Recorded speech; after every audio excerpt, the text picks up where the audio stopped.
Éternité. Sous quel angle aborder ce concept abstrait?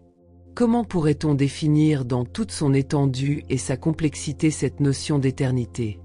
Dans un premier temps, nous pourrions déjà tenter d'isoler les éléments naturels observables de notre environnement. Quels sont ceux que nous pouvons qualifier d'éternels, ou en tout cas, qui nous apparaissent comme tels?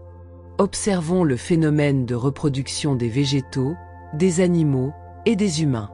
Intéressons-nous en premier lieu aux végétaux, dont on dit qu'ils ont une vie fixée, puisqu'ils ne peuvent pas se déplacer, à la différence des animaux. Ceux-ci fonctionnent selon deux modes de reproduction.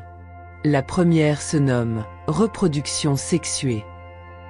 Elle permet la colonisation d'une zone plus étendue que le lieu de vie où se trouve la plante, grâce à la dissémination de ses graines par le vent ou par les insectes pollinisateurs. La seconde est dite reproduction asexuée. Dans ce cas, la reproduction se fait à partir de n'importe quelle partie du végétal. Selon un processus naturel, les graines se reproduisent spontanément, sans qu'il y ait nécessité d'un élément reproducteur intervenant de l'extérieur. Il se produit en quelque sorte un clonage de la plante, laquelle va donc revivre selon sa forme initiale. Si l'on part de cette définition de base qui stipule que l'éternité est l'état de ce qui n'a pas de début ni de fin, est-il invraisemblable d'associer la notion d'éternité à ce processus ininterrompu de reproduction des végétaux? De plus, n'est-ce pas la même chose avec les végétaux sexués, les animaux et les hommes? Certes, ceux-ci ont besoin d'une intervention extérieure pour se reproduire, mais le résultat est identique. D'une façon ou d'une autre, les premiers revivent dans les seconds, ne serait-ce qu'à travers le processus génétique.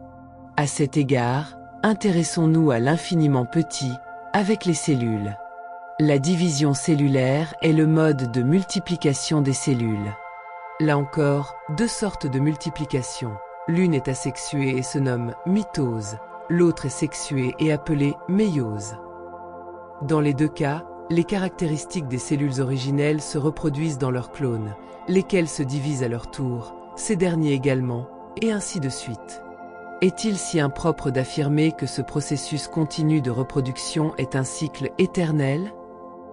Si nous observons objectivement la nature autour de nous, de même que les humains qui l'habitent, nous ne pouvons que constater la reproduction constante et ininterrompue de ces éléments, sous quelque forme que ce soit. Ce qui peut s'apparenter à un cycle sans début ni fin, n'est-ce pas?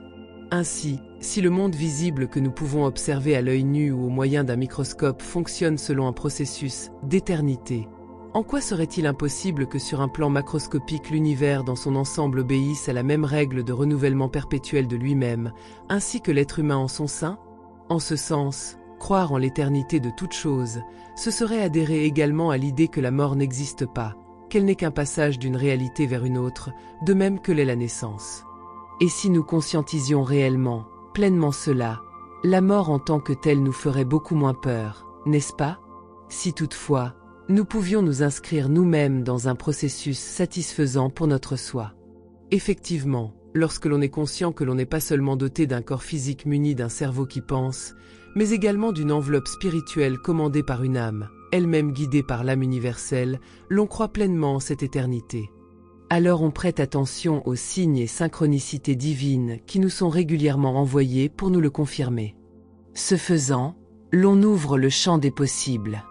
Nos âmes individuelles sont en quelque sorte des cellules.